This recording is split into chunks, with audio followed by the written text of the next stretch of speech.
Good morning students. आज हम हिंदी व्याकरण में संज्ञा के बारे में समझेंगे कि संज्ञा किसे कहते हैं। आज का विषय है हमारा संज्ञा। तो बच्चों, संज्ञा किसे कहते हैं? तो संज्ञा का शाब्दिक अर्थ है सम प्लस ज्ञा, यानी ज्ञान कराने वाला। और जो ज्ञान कराने वाला होता है उसको हम किसकी संज्ञा देते हैं? उसको हम, जो हमें ज्ञान कराता है उसको हम संज्ञा कहते हैं। तो संज्ञा का शाब्दिक अर्थ है सम प्लस ज्ञा, यानी सम्यक ज्ञान कराने वाला। तो सबसे पहले हम समझेंगे कि संज्ञा किसे कहते हैं। तो संज्ञा किसे कहते हैं कि संज्ञा किसी व्यक्ति, वस्तु, स्थान आदि के नाम को संज्ञा कहते हैं। संज्ञा किसे कहते हैं? फिर से समझिए आप। संज्ञा किसी व्यक्ति, वस्तु, स्थान आदि के नाम को संज्ञा कहते हैं। तो आपकी संज्ञा की परिभाषा क्या हुई? किसी व्यक्ति, वस्तु, स्थान आदि के नाम को संज्ञा कहते हैं। अब हम समझेंगे संज्ञा के भेद। अब हमने कहा कि संज्ञा किसी व्यक्ति, वस्तु, स्थान के नाम को संज्ञा कहते हैं। व्यक्ति हमने लिया कोई किसी भी व्यक्ति का नाम, इसमें जैसे आपका दे रखा है गौतम, अकबर, या राम, सीता, गीता, कुछ भी आप कह सकते हैं। तो किसी व्यक्ति, वस्तु जल, लोटा, थाली, मेज, स्थान मंदिर, आगरा, दिल्ली। तो ये आपके क्या हो गए? व्यक्ति के नाम, ये वस्तु के नाम, ये स्थान के नाम। तो ये आपकी क्या हो गई? संज्ञा हो गई। अब हम जानेंगे कि संज्ञा के भेद। संज्ञा के कितने भेद होते हैं? तो संज्ञा के 5 भेद होते हैं। सबसे पहले है व्यक्तिवाचक संज्ञा। तो संज्ञा के 5 भेद हैं: व्यक्तिवाचक संज्ञा, जातिवाचक संज्ञा, भाववाचक संज्ञा, द्रव्यवाचक संज्ञा, समूहवाचक संज्ञा। सबसे पहले हम जानेंगे व्यक्तिवाचक संज्ञा किसे कहते हैं। जो शब्द किसी विशेष नाम के व्यक्ति या वस्तु का बोध कराते हैं उन्हें व्यक्तिवाचक संज्ञा कहते हैं। जैसे मैंने बताया आपको, किसी का व्यक्ति का नाम लिया, राम, सीता, या जैसे आपका दे रखा है अब्राहम लिंकन, या किसी व्यक्ति का नाम हुआ तो उसको हम कहेंगे जैसे भारत, पाकिस्तान, नेपाल। तो ये आपके व्यक्तिवाचक संज्ञा है। तो किसी विशेष नाम के व्यक्ति, वस्तु, स्थान को व्यक्तिवाचक संज्ञा कहते हैं।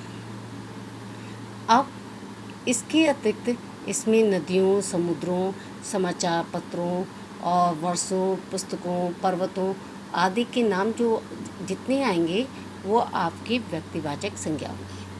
जैसे नदियों के नाम यमुना, जो भी होगा आपका सतलज, जो भी हो गए। समुद्रों के नाम, समाचार पत्रों के नाम, दिनों के सोमवार, मंगल, बुध, ये सब व्यक्तिवाचक संज्ञा हो गई। वर्षों के नाम, पुस्तकों के नाम, पर्वतों के नाम, पर्वत के नाम, और इन सब के किस में आ गए आपके? व्यक्तिवाचक संज्ञा। अब है नंबर 2 जातिवाचक संज्ञा। जातिवाचक संज्ञा वह जब कोई संज्ञा शब्द किसी एक विशेष जाति का बोध कराते हैं तो उसको जातिवाचक संज्ञा कहते हैं। जैसे आपका लड़का हो गया, कुत्ता हो गया, आपका गांव हो गया, नगर हो गया, बिल्ली हो गई, चिड़िया हो गई, कोई एक विशेष जाति का बोध कराएं तो उसको जातिवाचक संज्ञा कहते हैं। अब नंबर 3 भाववाचक संज्ञा। जिन शब्दों से संज्ञा के गुण, दोष और भाव का पता चले वह भाववाचक संज्ञा कहलाती है। जैसे आपकी सुंदरता,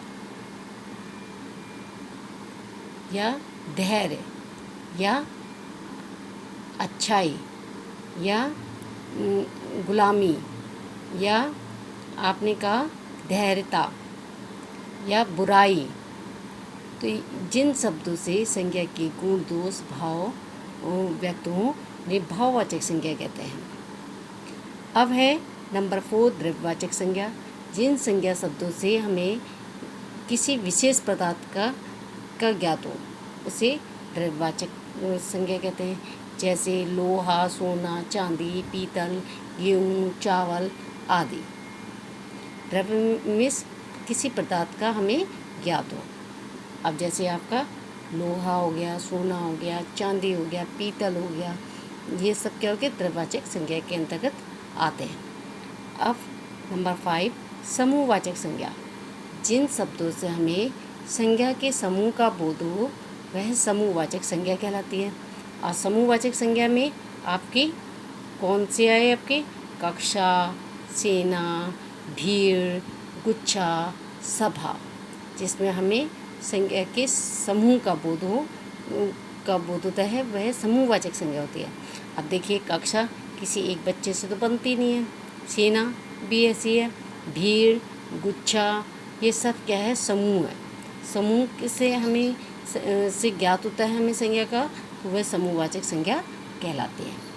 तो आज आपने सबसे पहले समझा कि संज्ञा का शाब्दिक अर्थ, फिर संज्ञा किसे कहते हैं, संज्ञा के भेद 5 हैं।